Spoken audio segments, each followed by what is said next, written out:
Laboral de Arequipa, Distrito Judicial de Arequipa. Sírvase tomar asiento, por favor.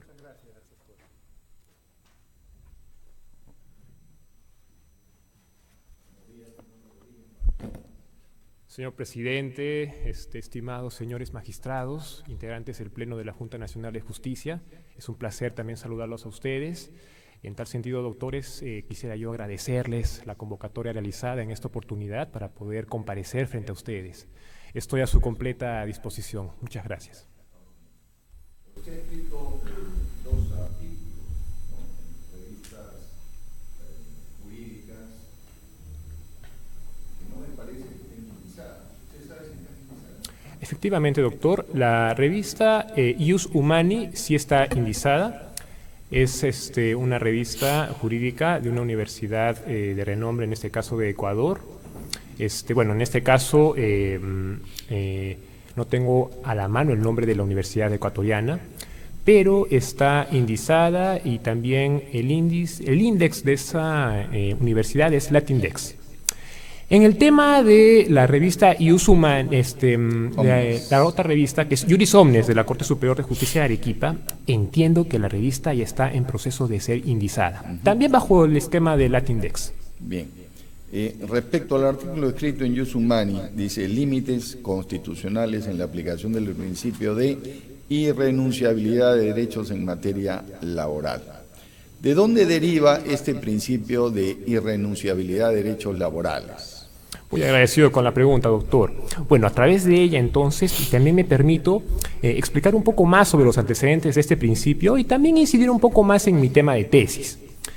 En este caso, el principio de irrenunciabilidad de derechos laborales básicamente es un principio modular en lo que es el ámbito del derecho laboral material. Evidentemente, este principio tiene mucha materia controvertida en cuanto a su aplicación. Ahora bien, ¿qué entendemos mediante lo que es el principio de irrenunciabilidad de derechos? Es cualquier límite dispositivo, en este caso, de derechos también de carácter dispositivos que la propia Constitución y la ley otorgan en pro del trabajador. Ello a efectos de que no renuncie efectivamente a sus derechos reconocidos mediante estas dos categorías. Sin embargo, se excluye el tema de derechos, digamos, infraconstitucionales e infralegales, que puedan ser también ámbito de mejora mediante otro tipo de convenios o relaciones en el ámbito laboral.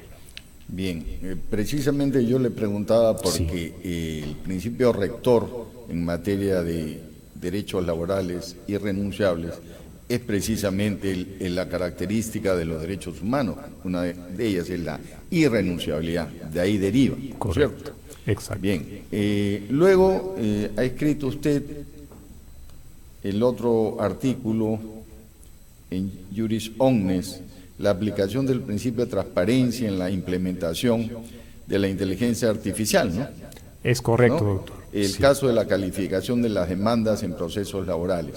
¿De qué manera cree usted que puede implementarse este sistema de inteligencia artificial para este fin específico sobre el cual he escrito, que es la calificación de las demandas en procesos laborales? Agradezco su pregunta, doctor. Muchas gracias. Bueno, en este caso, me gustaría primero incidir en mi concepción de lo que es la inteligencia artificial, evidentemente.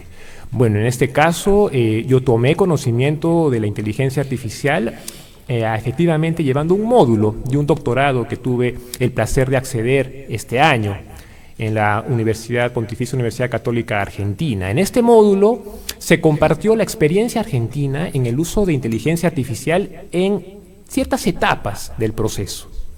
Evidentemente, aquí resaltar que la inteligencia artificial no tiene la función de reemplazar al operador jurídico. Simplemente, y aquí quiero ser enfático, tiene el rol de complementar al operador jurídico, servir de ayuda y apoyo. En tal sentido, entonces, mi propuesta en este artículo es que como el Estado desde el año 2017 está en un proceso de digitalización de los servicios, ahora estamos en la fase de implementación de tecnologías de automatización, a través de las tecnologías de la información, en específico también la inteligencia artificial, tratar de crear bases de datos que puedan posibilitar información actualizada al operador jurídico, secretario judicial o en todo caso el juez, para que pueda disponer de manera más rápida los instrumentos adecuados para poder reducir tiempos en calificar la demanda. Pero ergo, ello quiere decir que no se va a reemplazar esa actividad. No me parece ético, en este caso también hago la incidencia en la transparencia, de no poner en sobreaviso, en este caso al usuario, al justiciable, de que esta resolución ha sido o no materia de uso de la inteligencia artificial. Se tiene que poner en conocimiento del justiciable. Muchas gracias, doctor. Muy bien. Y una última pregunta. ¿Ha tenido algún tipo de experiencia o algún plan piloto, por pequeño que sea, con relación a esta propuesta teórica? Efectivamente, doctor. Como dentro de mi experiencia como juez de paz letrado supernumerario en materia laboral en Arequipa, en el año 2022, si la memoria no me falla, se implementó un proyecto de automatización justo en lo que es calificación de demandas. Básicamente no implementamos inteligencia artificial, puesto que es un tema un poco avanzado para la Corte de Arequipa en cuanto a tecnologías de la información, pero se creó un sistema de plantillas básicas para aplicar en procesos de ejecución de títulos de aportes previsionales. Procesos que no tienen, digamos, mucha incidencia en cuanto a poder ingresar a una etapa de cognición per se. Son procesos simples que se puede en todo caso automatizar el cumplimiento de ciertos requisitos que están expresamente establecidos en la ley, ¿no? En este caso el decreto Supremo 054/97-TR. Entonces esa sería mi experiencia, doctor. Espero haber sido concreto con la pregunta. Claro, gracias. Sí, gracias. Bien, postulante Rodríguez, buenos días. Doctora, buenos días. Siguiendo en la misma línea de lo que nos ha explicado acerca de lo que escribió y de ese plan piloto que hubo allá en Arequipa, ¿qué opina acerca de la estandarización de los requisitos, ¿no?, para la calificación de las demandas? En este plan piloto, por más pequeño que haya sido, ¿funcionó, resultó, la gente se adapta? Porque, bueno, los que hemos vivido los cambios en el Poder Judicial, ¿no?, desde la máquina de escribir a la computadora, desde dentro se nos hacía bastante complicado y había personas que hasta se rehusaban, ¿no? ¿Cómo ha sido allá? Cuéntanos la experiencia. Muchas gracias, doctora, por la pregunta. Bueno, efectivamente hubo resistencia por parte de los trabajadores. Evidentemente se entiende porque es básicamente un cambio de paradigma en cuanto a la gestión de un proceso. En segundo lugar, en este caso quisiera brindar 3 puntos para ser más didáctico en cuanto a la exposición. Bueno, en el primer punto ya me referí a lo que es la resistencia de los trabajadores. En segundo lugar, los retos para precisamente buscar una resolución estándar para poder aplicar a este tipo de casos. Resolución que tiene que evidentemente haber sido previamente aprobada por los jueces del módulo corporativo laboral en el área de paz letrado. Cuestión que se hizo en coordinación con los colegas y también en coordinación con el ETI distrital. En segundo lugar, para tratar de mapear básicamente qué tipo de proceso puede ser materia de aplicación de esta iniciativa. Como lo dije anteriormente, se concluyó que los procesos, en este caso de ejecución de liquidaciones para cobranza, eran los expedientes o los procesos idóneos. Ello por su baja tasa, digamos, de conflictividad, ¿no? En mérito entonces a estos 3 puntos es que se pudo primeramente aprobar una resolución estándar de admisión de demanda. Básicamente en los supuestos, me voy por otro extremo, admisorio de demanda, inadmisibilidad de demanda, improcedencia de la demanda y también supuestos de rechazo de la demanda.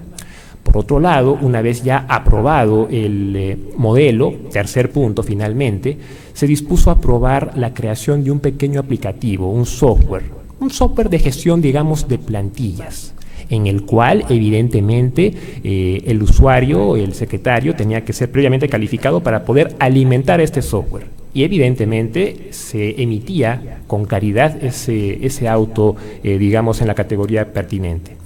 Después de ello tuvimos también otro avance, que era establecer estandarización de sentencias. Porque estamos en un proceso ejecutivo, es simple y también es muy célere su tramitación.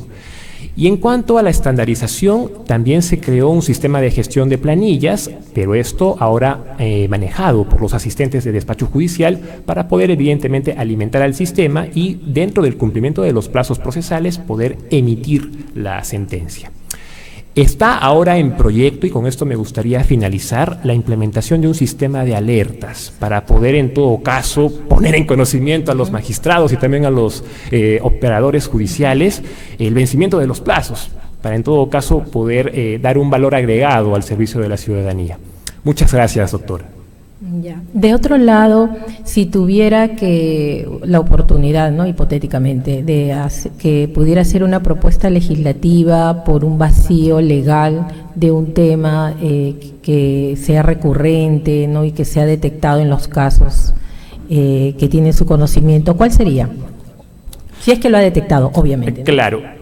Bueno, aquí, doctora, muchas gracias por la pregunta. Me permite ser bastante crítico con la ampliación de competencias de los juzgados de paz letrados laborales.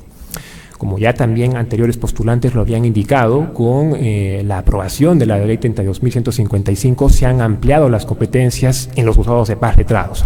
Ahora bien, siendo en específico en los juzgados de paz letrados laborales, hemos pasado de tener hasta el noviembre del 2024 3 competencias. Ahora tenemos 11 competencias. Sin embargo, muchas de estas competencias no ha habido claridad en su, digamos, postulación por parte del legislador. Es decir, hay obscuridad en cuanto a saber a qué se refiere. Pero de manera concreta, claro, se han incrementado. Claro, de manera concreta, sí. ¿Cuál sería su propuesta? Sí, mi propuesta sería en todo caso aclarar en primer lugar la competencia de pretensiones no cuantificables. ¿A qué se refiere una pretensión no cuantificable? En segundo punto, aclarar aquella repetición que hay dentro de las competencias sobre lo que es conocimiento en proceso abreviado, sobre indemnización por daños y perjuicios que superen las 70 unidades de referencia procesal. Si ustedes han revisado la norma, se repite 2 veces. Sí. Tendríamos que aclararlo, y no mediante una resolución administrativa, sino mediante la ley, que es básicamente por jerarquía el mecanismo adecuado, entre otros tipos de funciones. Muchas gracias, doctora. En la línea de lo que está respondiendo a la doctora vicepresidenta, ¿cuál es la contradicción que cuenta usted en cuanto a las competencias? La repetición. Muchas gracias, doctor. Como le estaba indicando, bueno, en este caso quisiera exponer 2 puntos.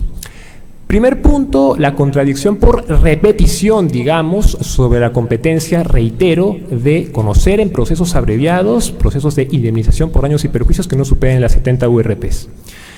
Se ha, en este caso, hecho vía resolución administrativa, la 429 de 2024, si no me equivoco, una aclaración respecto a este punto, indicando que se tiene que tomar en cuenta que se refiere la segunda disposición como indemnización por accidente y enfermedad profesional. La segunda, doctor, contradicción que yo he notado es el cese de actos de hostilidad. En la ley en referencia se hace alusión al cese de actos de hostilidad por hostigamiento sexual y actos que agravien la moral y dignidad del trabajador. Sin embargo, pareciera que se está derogando la competencia previa sobre esta materia en los juzgados especializados, pero en ese punto no es claro. Y adicionalmente también no se advierte que tras la derogatoria de estas 2 competencias en el ámbito especializado, los juzgados de paz letrados laborales expresamente sean competentes para conocer todas los actos de hostilidad que están previstos en el artículo 30 de la LPCL. En tal sentido, eso se tendría que aclarar expresamente. Muchas gracias, doctor. ¿Estaríamos hablando de una antinomia? Por supuesto. Antinomio y vacío también legislativo. Pero ya explicamos, bueno, una cosa antinomio y otra cosa vacío, son cosas distintas. Claro que pero, sí. ¿Qué principio aplicaría usted en todo caso para ir superando si hay una deficiencia normativa? Claro, yo aplicaría, principio de integración. Nada más, doctor. Muchas gracias. Señor Rodríguez, buenos días. Muy buenos días, doctor. En el orden de ideas que se ha venido conversando respecto primero a la gestión de su despacho, luego a la ampliación de competencias, advierto que usted se ha desempeñado como juez supernumerario 2022, 2023, 2024 y lo que va del 2025 hasta abril, me parece. Correcto, ¿sí? Doctor. La norma a la que hace mención es del 2024. Correcto. ¿No? Entonces, allí la pregunta, más allá de los temas conceptuales ¿no? Usted se ha referido a posibilidad de integración de normas de competencia, ¿no? Sabemos que las normas de competencia son de obligatorio cumplimiento, ¿no? Inclusive hasta podrían llevar a una presunta infracción. En todo caso, con estos elementos, ¿no? Porque usted inició la gestión de su despacho como juez superluminario 2022, bajo otras condiciones, reglas de competencia, y ha terminado con las reglas de competencia que actualmente rigen, que asumo, ¿no? Y aquí además menciona que ha presentado unos reportes de organización de trabajo, ¿no? Sí. He visto que en su ficha dice cuadros de avance de producción anual e información estadística que muestran una gestión responsable en el despacho, en el juzgado a su cargo. ¿Cómo ha variado, ¿no? Más allá del tema conceptual, correcto, jurídico, cómo ha variado o cómo ha afrontado usted esa modificación de competencias? 2022, 2024, 2025. ¿Nos puede comentar cómo impactó eso? Y por otro lado, si aún conociendo que esas reglas de competencia pueden tener debilidades, ¿no? Vamos a denominarlo así, en la gestión del despacho, ¿usted es consciente que va a asumir un despacho con esas características? Exacto. Por favor. Agradezco su pregunta, doctor. Muchas gracias. Bueno, en este caso, mi respuesta la voy a centrar por partes, ¿no? Primer punto, en cuanto al tema de la diferencia de, digamos, un versus competencias 2022, competencias 2024-25. Efectivamente, ha habido un incremento de las competencias de un juzgado de paz letrado laboral. Evidentemente, como se ha visto en los reportes, en procesos abreviados se ha conocido un número, digamos, relativamente estable sobre lo que son las competencias. Bueno, ahora no recuerdo bien el número exacto, por eso por prudencia mejor no lo menciono. Y por otro lado hemos tenido también un incremento en cuanto a procesos abreviados conocidos por el Juzgado de Paz Letrado Laboral. Evidentemente, con esto quiero denotar de que muchos procesos que antes eran conocidos a nivel de Corte Suprema, ahora son conocidos por jueces de instancia. En tal sentido, con esta variación de competencias, es mayor la responsabilidad que tiene que tener un juez de instancia para poder emitir un fallo de calidad, porque también hay que centrarse en el tema de la calidad de las sentencias, ¿no? En cuanto a la hoja de producción que usted ha hecho alusión, mi intención era poner en vuestro conocimiento, doctores, evidentemente, que el juzgado en el que estoy tiene una alta tasa de producción y una baja tasa de sentencias nulas. Yo quiero destacar el tema de la baja tasa de sentencias nulas, porque evidentemente yo centro mi enfoque en realizar sentencias de calidad, ¿no? Para que no se genere algún percance en el justiciable. Y en cuanto a cómo yo he estado afrontando, digamos, este cambio de competencias, bueno, efectivamente, en el juzgado a mi cargo hemos tenido el impacto respecto a dos materias. La número uno sería la materia de medidas de cese de actos de hostilidad laboral y en segundo lugar la impugnación de medidas disciplinarias. Casos que evidentemente han sido en los últimos meses interpuestos en mi juzgado a mi cargo de manera muy reiterada. En este caso de grandes empresas, evidentemente. Son casos que tienen una alta tasa de complejidad, son casos muy interesantes para poder resolver. Y lo que nosotros hemos estado haciendo para poder afrontar este tipo de retos es, en primer lugar, capacitación, ¿no? Constante capacitación. En segundo lugar, tener una gestión coordinada con el equipo de trabajo. En este caso, dividirnos con los asistentes de despacho que están a mi cargo, los tipos de procesos más complejos y menos complejos. Los más complejos, evidentemente, tengo que desarrollarlos yo. Y finalmente, tratar también de, en la misma audiencia, preguntar a los abogados, en mérito al principio de oralidad, cuáles son los puntos más relevantes y también de forma concreta que nos indiquen cuál es la aplicación que ellos ven sobre la normativa en específico, sobre esos casos que les he mencionado. Entonces, con todos esos elementos se está pudiendo en este caso afrontar esta variación de la carga, que antes evidentemente no se veía. Muchas gracias, doctor. Ya, gracias. Una última cuestión. Con relación al índice o al indicador de sentencias nulas, ¿recuerda cuál es el porcentaje? Pues está refiriendo a las sentencias que son devueltas a Correcto, juzgado, doctor. ¿no? Exacto, sí. ¿En qué porcentaje está? Sí lo tengo en cuenta. En cuanto a porcentaje no lo tengo, pero lo tengo en números. El reporte que se les ha alcanzado está hasta octubre de 2025. Tengo un total de 1.485 sentencias emitidas, de las cuales solo 17 han bajado como nulas. Muchas gracias, doctor. Gracias. Eso es todo, presidente.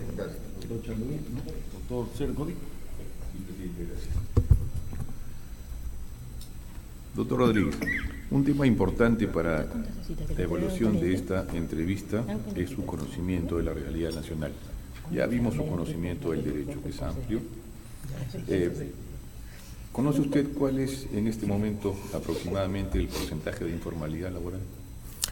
Sí, doctor, no le puedo dar, digamos, un número exacto, pero es un porcentaje elevadísimo y eso es preocupante. Ahora bien, me gustaría poder indicarle que es un tema muy interesante también para la academia establecer mecanismos para poder afrontar este elevado índice de informalidad laboral. Doctor, un segundito. Sí, doctor, más o menos el gracias. porcentaje está entre 70 y 80, por ahí, dependiendo de la forma en que se calcule. Claro. ¿Es un tema de la academia? ¿Usted cree que la informalidad laboral se combate con discusiones en la academia? Yo creo que es un tema práctico y también académico. ¿Por qué le digo? En el ámbito académico, el derecho laboral, bueno, yo desde el que he sido estudiante universitario lo he visto siempre como un derecho complejo y muy interesante. Hay que establecer una línea, yo le digo la delgada línea roja, entre lo que es la flexibilidad laboral por un lado y lo que es la rigidez laboral. En cuanto a la flexibilidad laboral, si es que hay políticas que flexibilicen mucho al derecho laboral, van a hacer que éste retorne a sus orígenes del derecho civil. Y eso es inaceptable, por un lado. Por otro lado, en cuanto a la rigidez laboral, si es que verificamos hay un exceso de la misma, estamos en todo caso entrando en contradicción con el capítulo económico de la Constitución Política del Estado. Y eso también es negativo y genera en este caso la lamentable informalidad laboral. Ahora bien, yo entiendo que en la academia se pueden discutir aspectos para poder lograr el equilibrio entre esos dos puntos. Y precisamente ahora me voy al tema práctico. Me parece que el rol del juez es precisamente encontrar ese equilibrio para dar en todo caso seguridad jurídica, en primer lugar evidentemente al trabajador por la naturaleza intuitiva del derecho laboral, pero también dar seguridad jurídica al empleador para que sienta en todo caso seguras sus inversiones y también sienta un clima de estabilidad jurídica en el país. En todo caso, Rodríguez, lo interrumpo un segundo. Muchas Usted gracias, decía doctor. que es el rol del juez buscar este equilibrio. sí. ¿Es el rol del juez o el rol del legislador buscar el equilibrio? Bueno, es el rol en este caso del legislador, pero lamentablemente con muchas normas que han sido emitidas sin previo estudio han delegado esta labor lamentablemente al juez. Yo digo que es rol del juez también buscar equilibrio en mérito a que el juez incentiva conductas. Y evidentemente el incentivo de conductas evidentemente se traducen en la seguridad jurídica y evidentemente también en poder recuperar la confianza de la ciudadanía en lo que se resuelve como asunto controvertido en el Poder Judicial precisamente. De acuerdo, pero estamos viendo el asunto de una perspectiva muy micro, ¿no es cierto? Veámoslo de una perspectiva macro. De su punto de vista, dos medidas, o una tal vez, ¿qué podemos hacer para combatir la informalidad laboral hoy, en este momento? ¿Qué medidas legislativas tomaría usted? Correcto, doctor. Primera medida legislativa, poder establecer legislativamente cuál es la tasa de productividad laboral que tiene el Perú. Evidentemente con todos los mecanismos administrativos que ello conlleva. Y en segundo lugar, establecer el rol, en este caso subsidiario del Estado, para poder regular relaciones, en este caso laborales, sin descuidar, evidentemente, la protección que se tiene que dar al trabajador. Muchas gracias. Ok, gracias, doctor. A usted, doctor. Muchas gracias, buenos días. Le agradezco a ustedes, doctores. Que tengan un muy buen día. Permiso.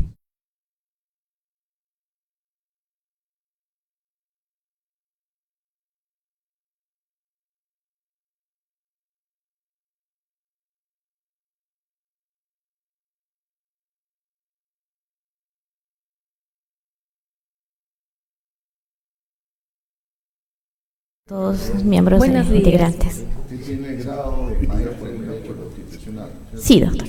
Muy